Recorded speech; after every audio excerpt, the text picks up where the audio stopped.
Hey everyone, Gill Gross here, and it is time for another mailbag where I answer your hot takes, your questions, your observations, and ultimately your comments about tennis or anything else.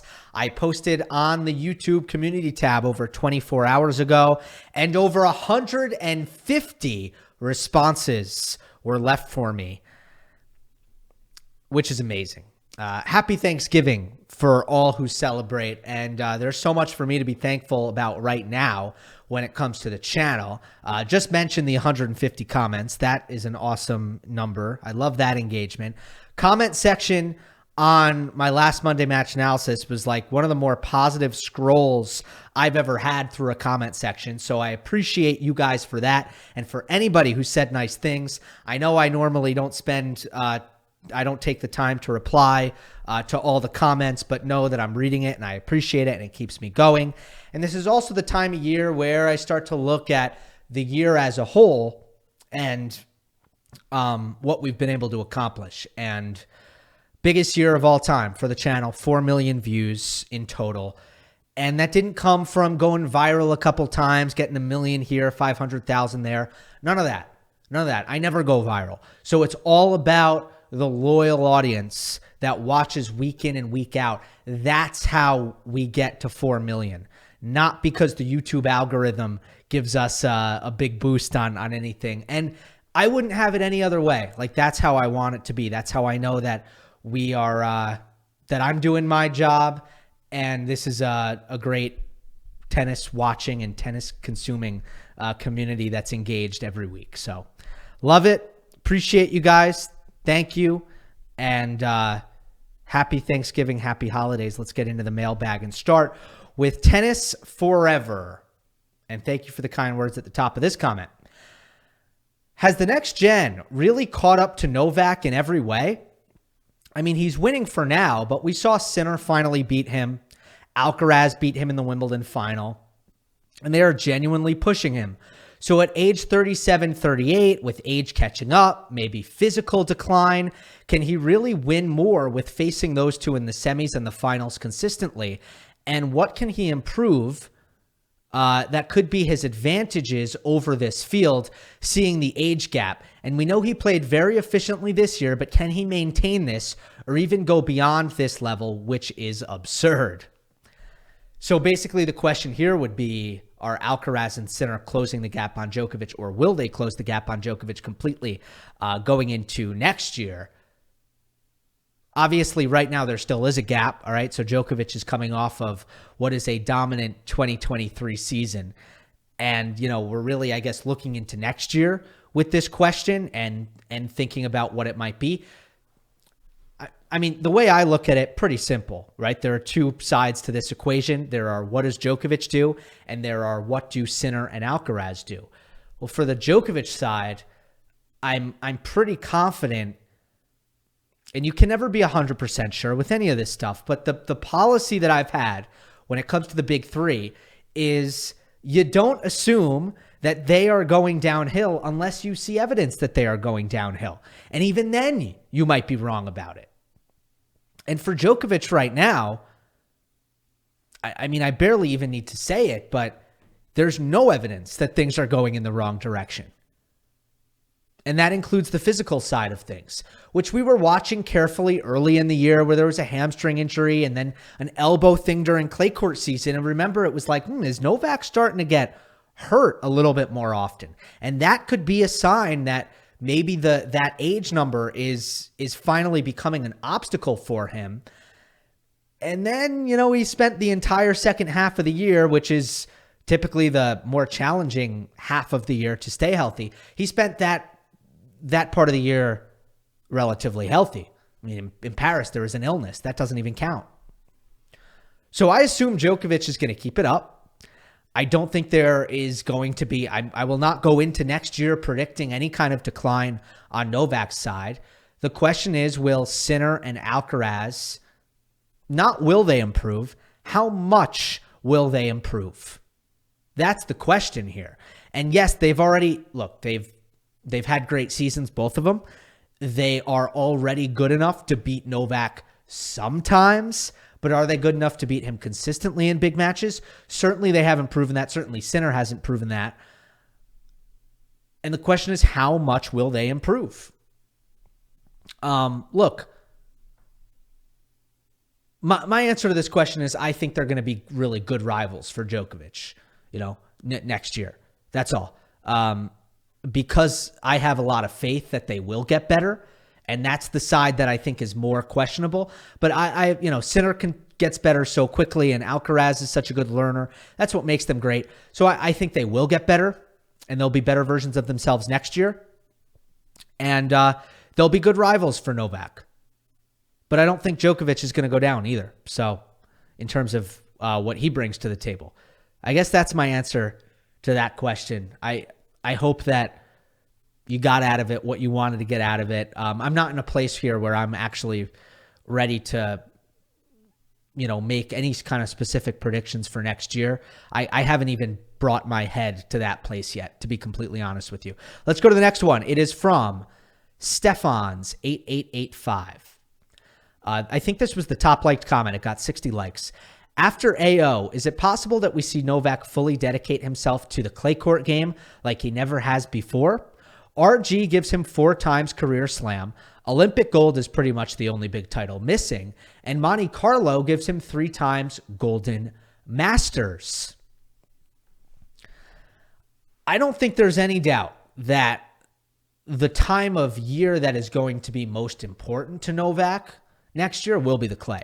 So when it comes to motivation, when it comes to emptying the tank mentally and physically in terms of energy exertion, yeah, that's going to be the time of year where Novak is going to be want to be firing on all cylinders. No doubt about it, particularly because of the Olympics.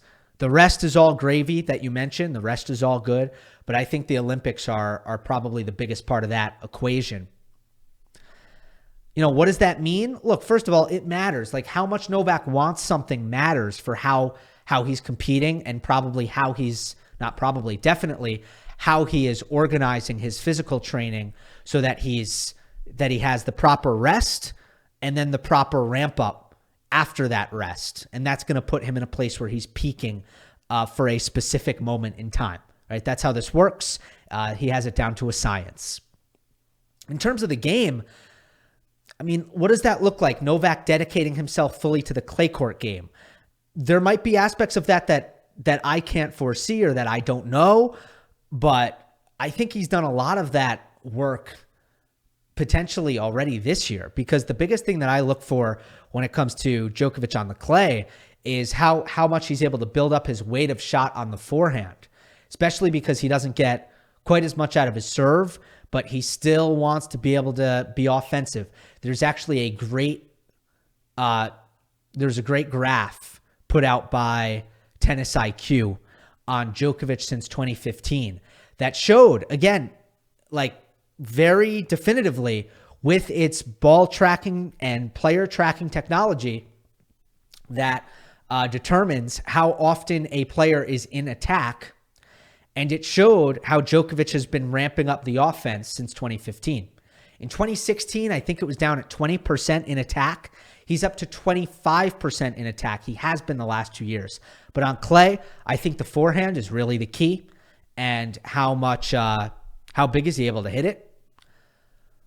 Well, at the Australian Open this year, that was the headliner. Throughout clay court season, as soon as the elbow got better at Roland Garros, he started hitting it big. And at the ATP Finals, he was cracking that forehand. Like in the final against Sinner, that was the big headline, right? How big he was hitting that shot. So I think he's already done a lot of the work necessary to set himself up well, tennis-wise, to set himself up for success on the clay, which I still think is the most difficult surface for him, regardless of how much success he has on there, right? I still think it's the hardest, right? Just because he wins stuff doesn't mean it doesn't take the most out of him to do so. And I think it does, because physically, it's definitely the most demanding. And, I think on the quicker surfaces, the gap certainly between him and Alcaraz, it's larger. On clay, it's a little bit smaller. Let's go to the next one. It is another one that got 40 likes from Shin Feng. We probably all agree that Sinner made tremendous progress in the past few months post-US Open. The matter of fact is that in 2022 Wimbledon semifinal, he led the first 2 sets and then lost to Djokovic. And then in the final of the ATP Finals this week, he lost 2 sets to love to Novak. So is the gap really getting narrower? Starting from AO 2020, Team Djokovic final, to French Open 2021, Tsitsipas Djokovic final, over and over again, people were saying that the gap between Djokovic and the next gen is very, very small. And yet, 3-4 years passed by and Djokovic is still reigning. What is your prediction on Novak's 2024? How much longer can Novak keep his dominance? Thanks. I know this is kind of similar to the first comment. I know. But again, 40 likes. These are the comments that are getting the most likes. And I'm going to not give the same answer because it is framed slightly differently. And it's kind of interesting in that way because this comment is basically saying, I don't really buy that the gap is closing. And then the other comment said, I do think the gap is probably closing. Well, here's the difference. Here's the difference between 2021 and 2020.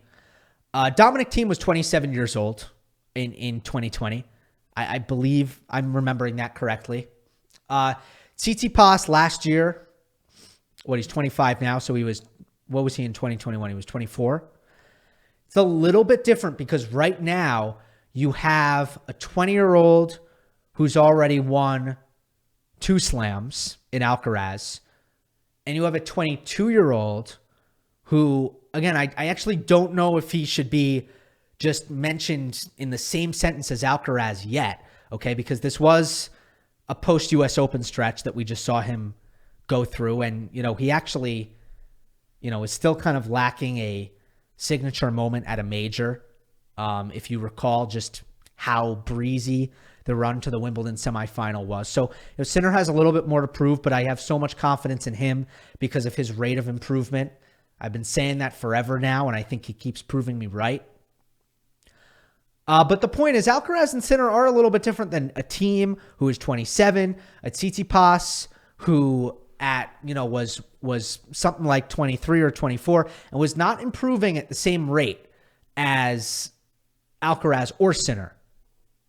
And neither of them had 2 slams, which Alcaraz already has.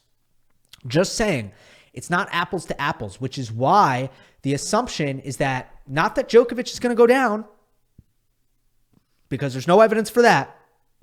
The assumption is that Alcaraz and Sinner, unlike a Tsitsipas, maybe unlike a Thiem, even though Dominic, man, he was playing a great level in 2020. I will be the first one to say that Thiem's level that year was as good as anything. But he, again, later on in his career, the thought is that Alcaraz and Sinner have a better chance than any of those guys to actually get up to that Novak level of play and to stay there. And that's a fair thought. They do have a better chance to do that than the other guys. From Parth. Hey, Gill, are you following Rafa's comeback updates? How excited are you for his season next year?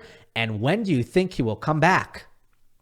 Well, I'm very excited. I'm massively excited for Rafa to play tennis again. That's going to be a terrific thing. When do I think he'll come back? I mean, I don't know. Things have been pretty positive. I think maybe he'll come back and play before the Australian Open and then play in Melbourne. I don't think his first tournament back will be the Australian Open. I think he would actually probably rather skip the Aussie and maybe even play the Golden Swing. I don't know. I don't know if that makes sense.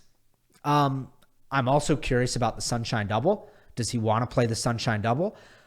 If he goes all out clay, then he could play the Golden Swing, take March off, and then hit the ground running in April. That's a possibility. I don't know. At the same time, Indian Wells and Miami, they are big events. They are really big events that Rafa has a lot of great memories at. I don't think he's played Miami in a while, to be honest, now that I think about it. But there are a lot of options for him. I'm not going to, I've already kind of gone into a stream of consciousness here, just pondering what he might do. But whatever he does, the updates have been positive thus far. And yeah, I'm following them a little bit. I can't say that I'm, locked into every social media post, but I usually get word of it some way or another. Let's see what happens. I don't have much more to add on this, but it's such a massive positive when he's in the mix in terms of, there are so many people who are going to re-engage at a level that maybe they couldn't this year because Rafa is their person. And there's also going to be an increased appreciation, I'm sure, for whatever he does, whether he's winning or losing. Obviously, at this point, it's very clear that there's not that long to appreciate Nadal's tennis. So I'm sure, in some ways, that's a beautiful thing to get the chance to soak it in and to not take it for granted because you know that it's coming to an end. That's something that, Federer fans probably felt a little bit robbed of that opportunity. So hopefully Nadal is able to give that opportunity to his fans. And we'll see what kind of tennis he can bring to the table. That's the real mystery, right? Next one is from member Medezio. I have a totally random comment. When did each member of the big three peak? For example, Nadal lost some speed with his age, but his early offense improved a lot. Which version of him was a better player? Also, your ATP Finals predictions were really good. Almost had a final weekend prediction. Congratulations. Every once in a while, right? All right, so when did the big three peak? It's a good question. It's a tough question. Who should we start with? Want to start with Novak? Now, let's start with Federer. So, I think for Federer, full year, like start to finish, I would say 2005 and 2006. I know the question was maybe give me 1 year, but I'm going to give you two for Federer. That was when I think his forehand reliability was at its peak and his lateral movement was also at its peak. So I think he, and also the level of confidence, the level of aura and indestructibility. He was winning like 95% of his matches those years. So I would say that for Federer, but there is an argument first half of 2017. If you want to say that's the best tennis Federer has ever played, I'm also very much okay to hear that argument. Just the zone that he entered at that time where he was playing a hyper offensive style, most dangerous his backhand has ever been, particularly the backhand return. You bring those racket skills, probably the greatest racket skills in the history of the sport, and you eliminate nerves completely. I mean, Federer was playing with 100% freedom, which just, came organically from the fact that he comes off the surgery, doesn't have expectation, wins the Australian Open. Just, I think it was tennis euphoria for Federer. If you want to tell me that's the best level he's ever reached, yeah, I'll hear that argument. No doubt about it.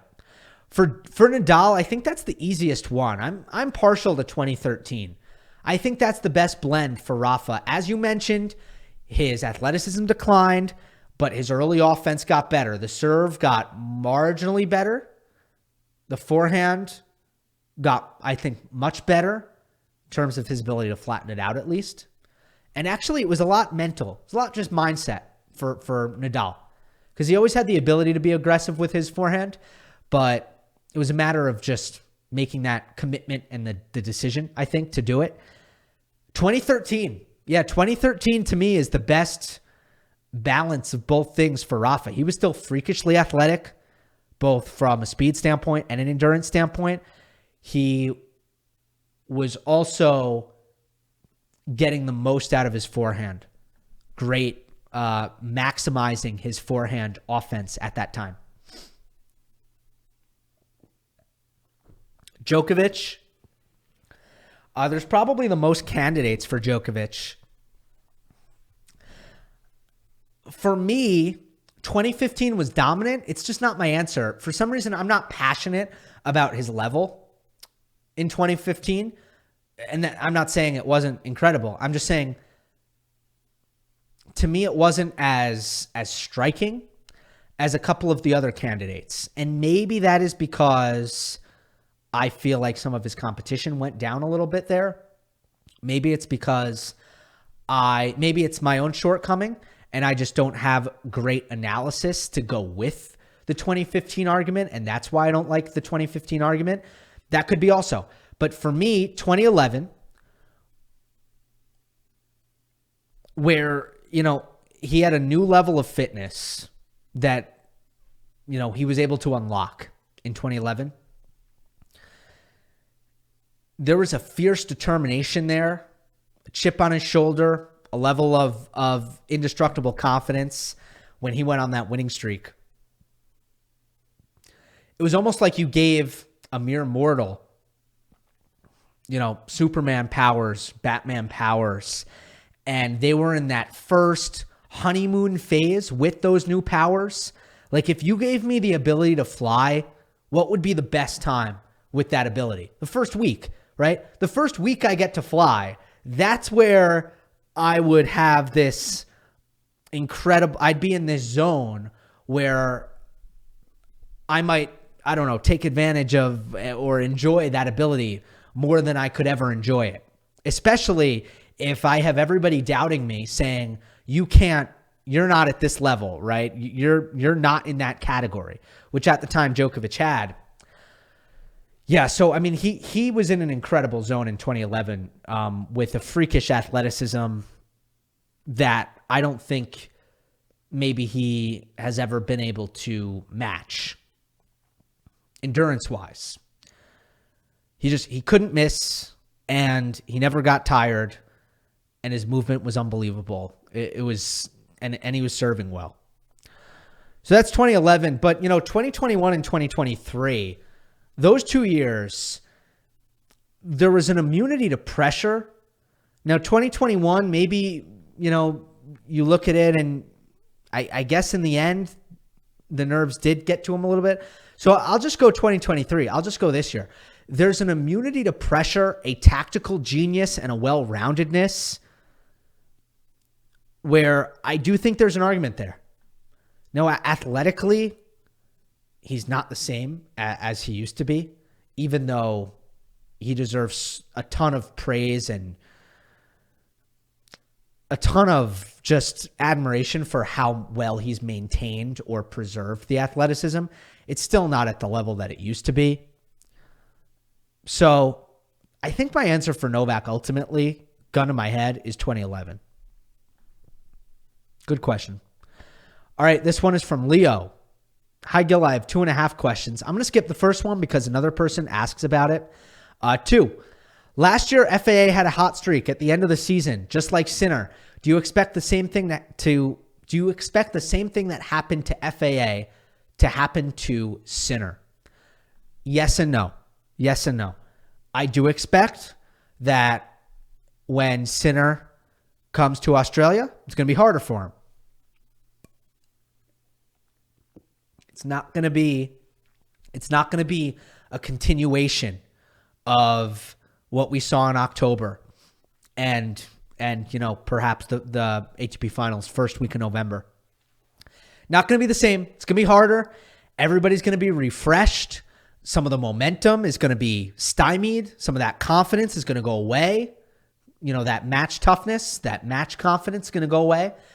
They're going to be outdoors, so the bigger hitting, kind of clean ball striking, it's going to be a little bit harder to come by. The serve percentages that we saw in October, that is going to go down. So it's going to be harder. That's it. It's going to be harder for everybody who does this. It's always harder in January to keep it up. But do I think we'll see anything similar to what we saw from FAA? No, definitely not. What are the differences? Look, Sinner is just a more well-rounded player. FAA on that run was really winning off the power of his first serve and his forehand. And you can do that indoors on these speedy conditions. You can just serve the lights out, forehand like if you have one as big as FAA's and you're so good at taking it early and hitting the precise targets, serve and forehand, it can carry you pretty darn far. And it did for FAA. Sinner, though, is showing so much more. The elite return, the movement, the ability to defend that we're seeing more and more. It's kind of liberated by the improved lateral movement. Not to mention, the stuff that's always there, like the power.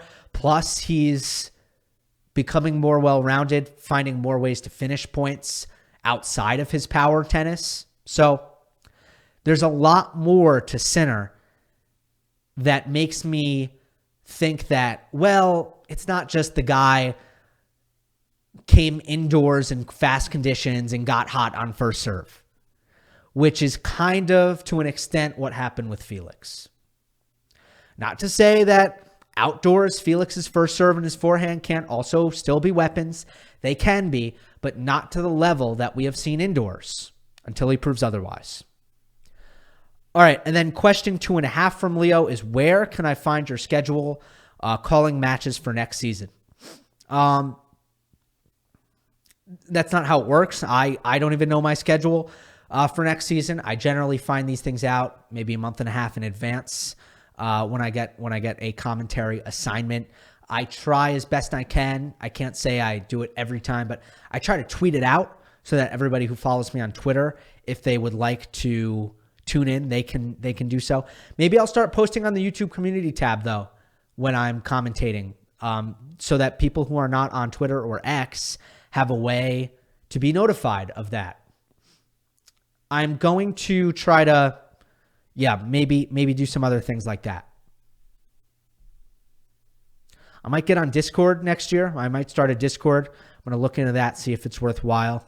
Might give you guys another place to talk tennis. Next one is from JB, also Tennis Channel related.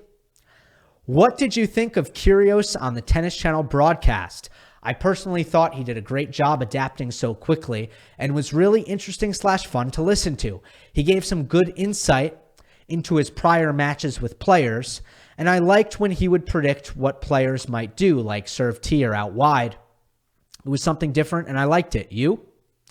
Edit, is this something you would want to see more of, like a current or just retired tennis pro commentator? All right, well, first of all, I normally, if I have a negative opinion of somebody on air, I usually won't share it. In this case, my opinion is positive, so I have no problem answering this question. I thought Nick was amazing. I thought he was great, especially for somebody doing it for the first time, because just like anything, you tend to get better with reps, and it's hard to do well when you're out there for the first time. So, look, a couple things that he has that are important. First of all, you need a good tennis mind, and I think Nick has that, and he's eloquent. Not all great players have that. Not all pro players have great tennis minds. I thoroughly believe that. I know that can be hard to believe, right? Like, how could that be? How could you be a top level pro and not think about the game that well? Folks, you serve great. You have a great forehand. You have a great backhand. You move great. Your footwork is great. You're going to be good at tennis. All right. This isn't always about brain surgery here, right? If you do those things, you're going to be good at tennis. So not all pros have great tennis minds. I think Nick does. So he was reading the game well. He was seeing the game well. He's clearly thought deeply about all of these players and their strengths and their weaknesses. But he was also willing to be honest, and he was willing to be critical. And that's something that a lot of people in Nick's position probably wouldn't do. But we know what the deal is with Nick. He doesn't really care as much. I'll say this. He's willing to be more brash. He's willing to be honest. I don't want to say he doesn't care what people think of him, because I actually think he does care what people think of him. But I think it's just his nature is to be no BS. No BS. And that that serves him really, really well in this role. Because if you're going to go up there in front of the mic and you are going to make sure to say nothing controversial, nothing that anybody might disagree with, nothing negative, nothing that the player's agent who might be watching would get upset with, if you come in with that kind of mindset, you're worried about what everybody thinks, you're going to struggle to be insightful, because you might even have, interesting thoughts in your mind, and you might not let them pass your mouth and into the microphone where they need to go. So Nick also didn't have that problem. So he was willing to really be candid, which is important. What else? Yeah, I think that's it. I mean, as opposed to, in regards to your second question, is this something you would want to see more of? I mean, sometimes it's not going to work as well as Nick. Like, some players are going to, there's no formula to this, right? You can't just take players and you can't take a player just because they just played and assume they're going to be good. Sometimes they're not going to be good, and sometimes they're going to be good. I thought Nick was really good, which I'm not surprised by the way. He's also, extroverted enough to not shell up in front of the camera and in front of the microphone. That's another challenge, right? If you're super shy, super introverted, you might have trouble just opening up to the fullest extent. You got to try to be yourself. Nick was pretty good at that, but I think with more reps, I actually think that part would get a lot better. And you start to see him be a little bit more goofy, speak with a little bit more inflection, have a higher energy level. Like, those are things that he would probably quickly start to get better at as he just got more comfortable and relaxed when he was on the air. So that's my take on Nick at Tennis Channel. I thought it was awesome. And if I didn't think he was awesome, I'd probably ignore this comment and not answer it.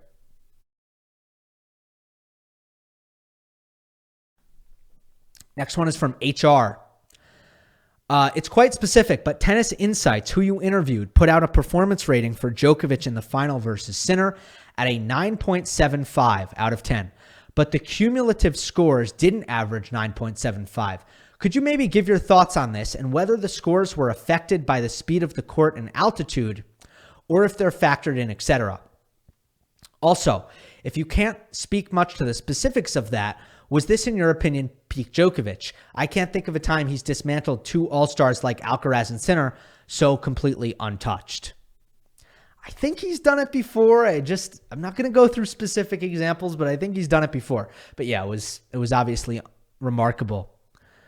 In regards to your question about the performance rating, yeah, I actually think the speed of the court and the altitude, so the speed of the conditions, I think they boosted the performance ratings higher than they normally would be. I haven't talked to Tom about this, about anybody over there, anybody who developed the technology. I would love to have that conversation, though. But here's my logic.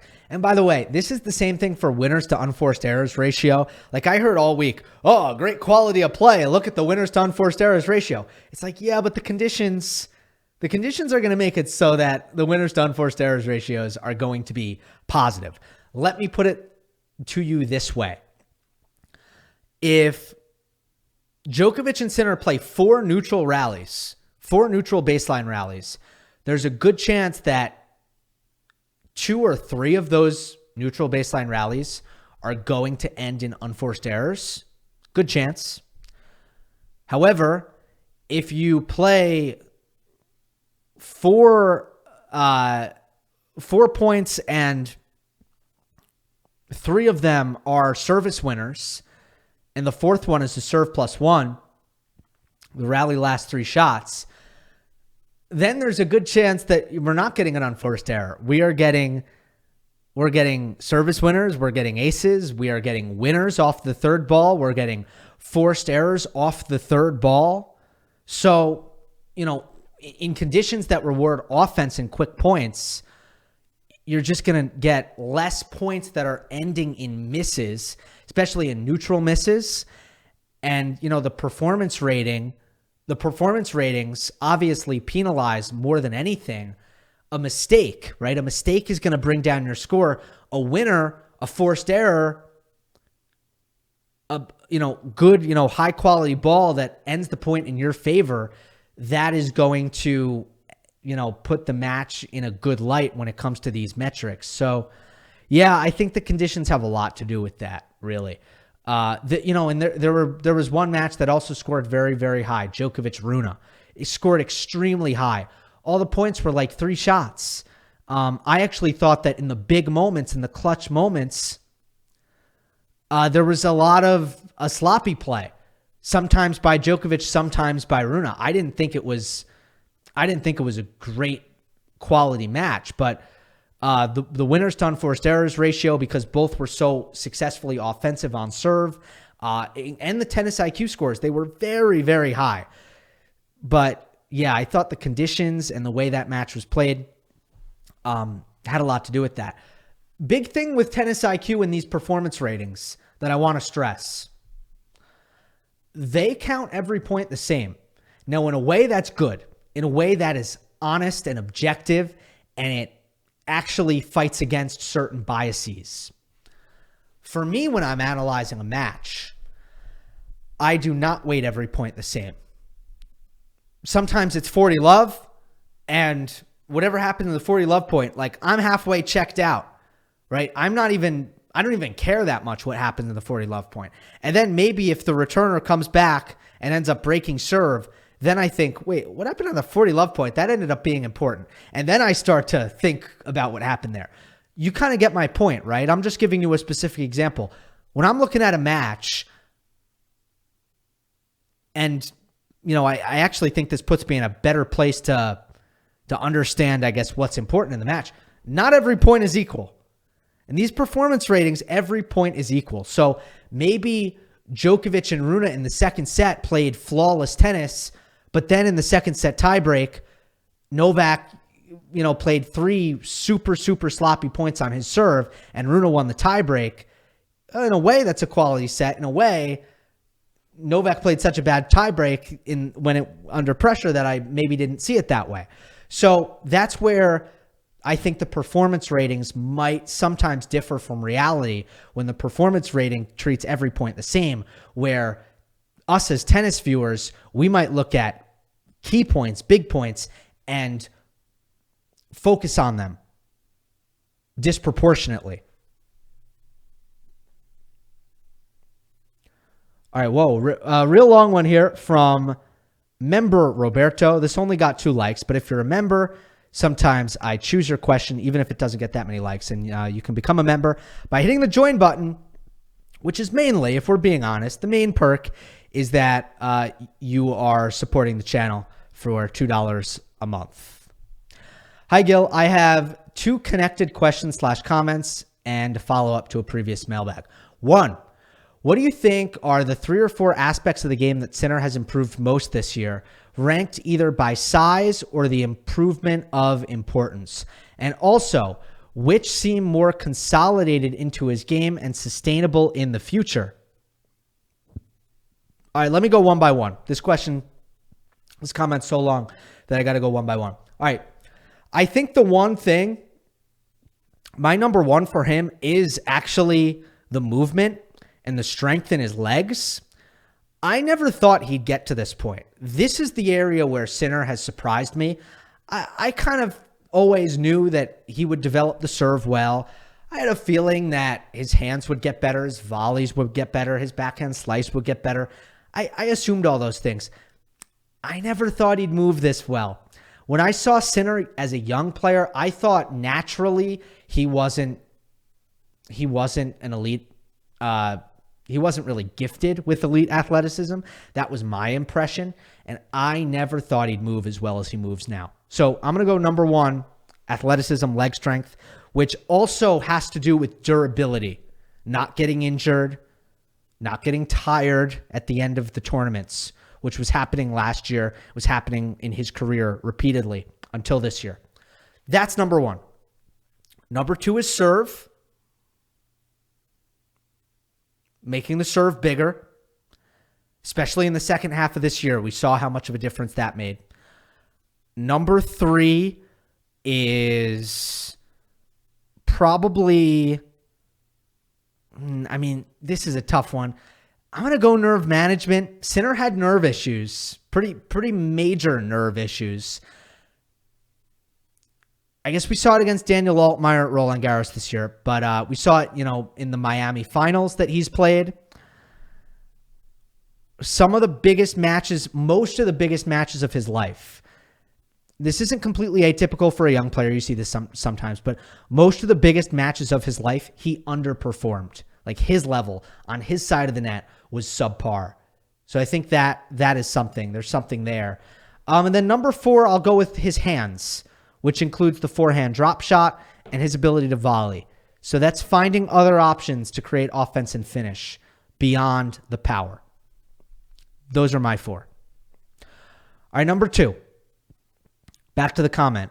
As a Sinner fan, I am obviously loving his current level, but I am even more excited about his trajectory and the room for improvement that is still there. If Sinner is already this good, has been on a constant, steady upward trajectory, and I think of how much he can improve things like slice, volleys, overheads, drop shots, serve, angles, redirection, physical toughness, the future looks very bright. What do you think? Yeah, I agree. I agree completely. I don't know that I think he just needs to keep working on all the things he has worked on and try to even take them to another level. That's it. I don't think that at this point it's like, I don't think there's been box checking for Sinner. I don't think it's, okay, I have the requisite athleticism, or I'm where I need to be physically. Now let's work on the serve. Or, okay, I got the serve. Now let's work on the transition game. I think he's been doing all of it at once. And the hope for Sinner is that all of it will continue to get even better. Okay, number 3. In a previous mailbag, I stated that ELO ratings would be a better ranking system than the current one. You answered that in your view, the current ranking system is more objective. In this regard, I think Sinner's case is a very good example. Didn't we learn much more about Sinner's level as a player in Beijing, a 500, where he beat number 2 and number 3, than in Canada, a 1,000, where he didn't face a top 10 opponent and also got a walkover? In my view, a fair ranking system has to at least account for who you win and lose against, as well as walkovers and retirements, not just how far you advance in tournaments. Yeah, like in this example, you're right. We did learn more about Sinner in Beijing than Canada. And that's a good point. But what about when Djokovic beat Kyrgios at Wimbledon, when we all knew that Nick Kyrgios was a top 5 player on grass easily coming into Wimbledon that year? We all knew that. Even though maybe at that point we didn't know that his body would hold up, because we hadn't realized at that point how much work he'd done physically, and then we quickly figured that out. That's a moment where ELO is probably going to get that wrong, right? It doesn't realize how good Nick Kyrgios is because he's underranked. Or when Jannik Sinner in March of this year was outside of the top 10, and we all knew he was better than that. He was underranked. Rotterdam, I think he was 17 in the world. So I think there are examples where that might go the other way. I think the most interesting thing with ELO, though, is that it has a recency bias, and the rankings is a 365-day system. You could actually convince me maybe a little bit that the ranking system should take into account who you beat. That would be interesting. I could hear that. But one thing that I would have no time for is an argument that the ranking system shouldn't be the full calendar, right? Because I think, like, if somebody is good in Australia, that should still matter for their rankings at the end of the year, in my opinion. Especially because the whole surface, the stuff with surfaces and how, depending on time of year, surfaces may play in a different way to ELO ratings. Whereas, again, the ranking system, the fact that it's just a 52-week system, I think is very, very important, where ELO tries to figure out who is the best now. And in order to do that, it has a built-in and intentional recency bias. So look, again, I think ELO is good as a tool. ELO is good as to see who is in form. ELO is probably a better, I think ELO will outperform the rankings in terms of predicting future results. It will, when a young player is rising up, ELO will always be ahead of the rankings. ELO tends to recognize that before the rankings does. Those things are all great, but I don't think that doesn't mean ELO should be the objective measure of choice when it comes to seeding at these tournaments, in my opinion. To me, one thing doesn't equal the other.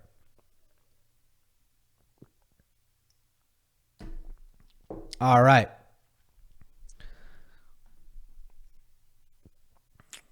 Let's go to a quick one here from Matthew.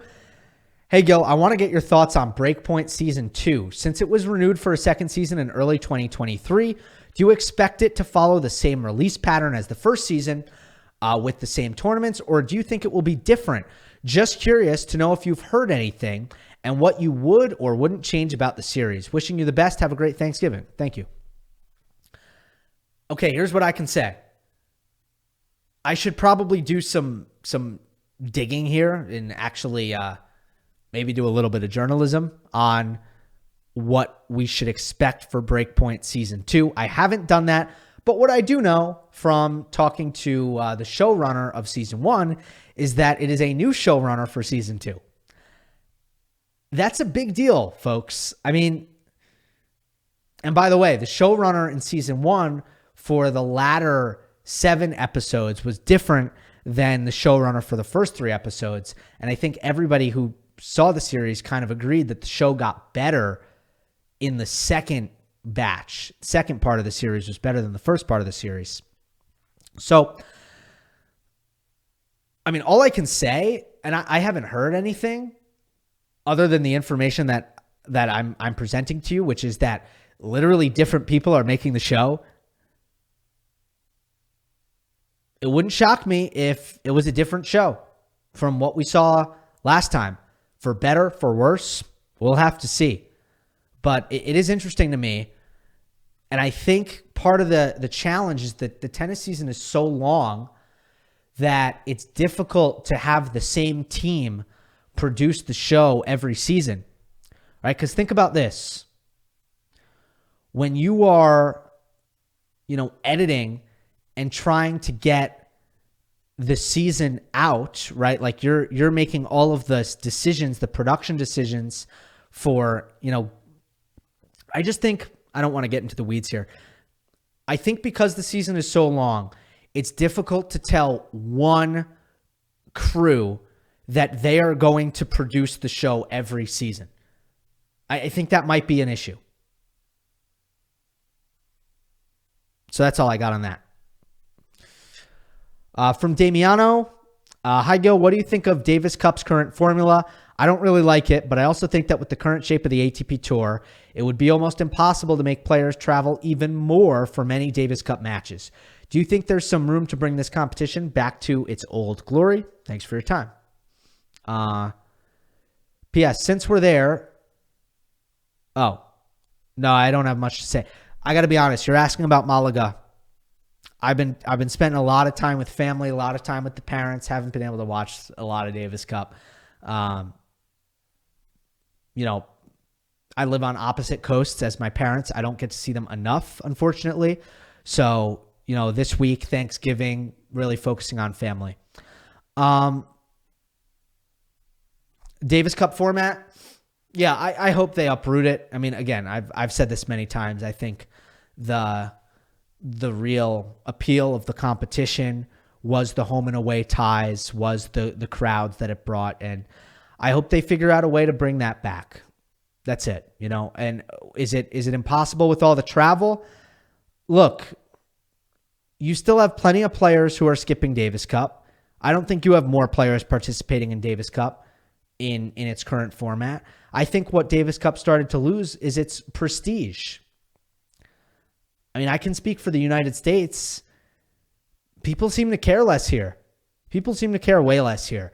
And I think part of that is you don't have, home ties coming back to the U.S., which I think were a really good marketing ploy and a really good reminder to, at least, again, the American public, like, hey, Davis Cup is a thing and it's important and it's cool and it's fun. And when you don't have that on home soil, you lose that. You lose that great moment where Davis Cup can kind of be a big thing. And I know for qualifiers, there's home away, but that's very early on in the event, and usually the matchups aren't very competitive. All right, this one is from United PvP.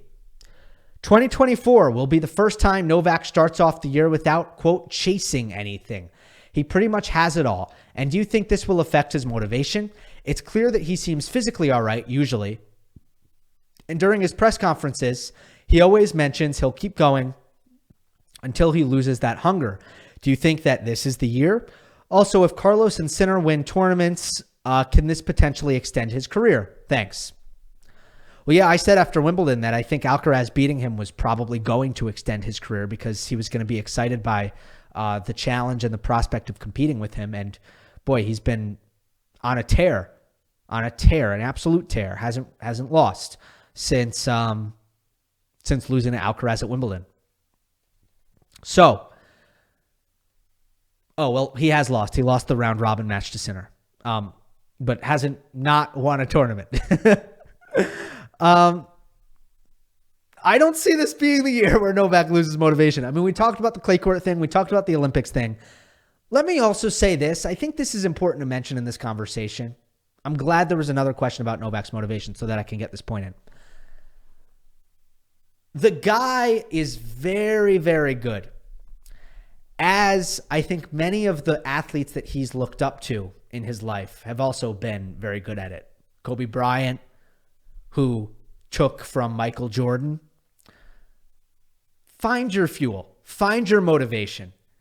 Like, even if you have to manufacture that, okay, manufacture it. Djokovic gave an interview recently, I think it was after the ATP Finals, and he said, and I quote, "I guess last year's circumstances I used as fuel for this year." That's what he said. Which makes sense, but wouldn't he have said that, like, he used that for fuel, I don't know, maybe at the end of last year? Like, by him saying that, that tells me that he's still thinking about it, still reminding himself of that fact, so that when he comes to New York to play the U.S. Open, he comes in there with a chip on his shoulder. He doesn't let himself forget. He could forget if he wanted. That's not in his best interest.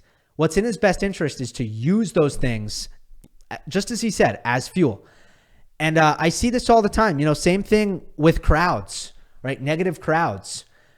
He could take the high road. He could brush it off. I really think, and we've seen him do it before, but more often than not, especially recently, instead of taking the high road, he takes that disrespect from the crowd and he uses it to play better. He uses it as motivation.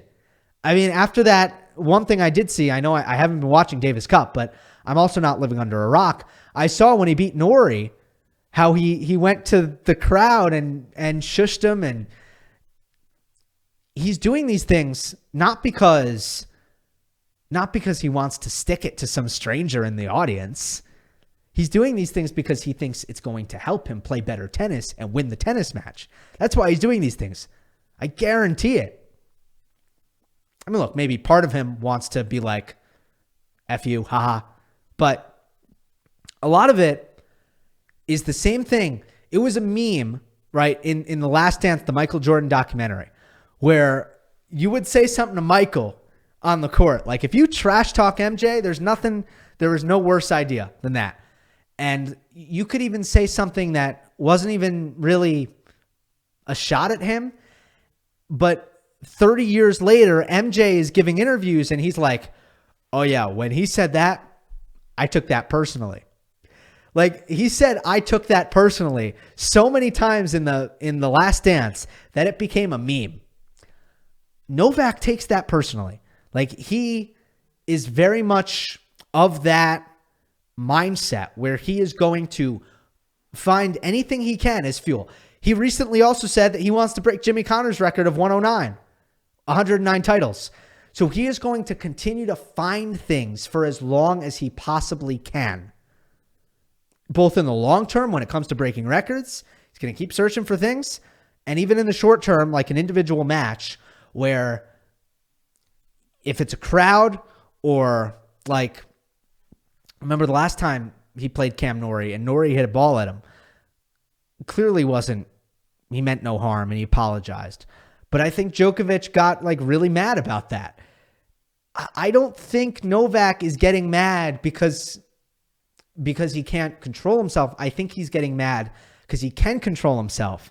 And he actually wants to use that as fuel to beat Cam Norrie in that match. That's what I think's going on here. All right.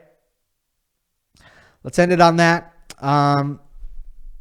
I'm in Phoenix on Monday, so I'm not going to have Monday match analysis, but I will have a mailbag next week. There is obviously Monday Match Analysis Awards, and that's going to be coming up in a couple weeks. We're going to keep doing mailbags. Also coming up, look out for this, is going to be the No Tennis Questions mailbag.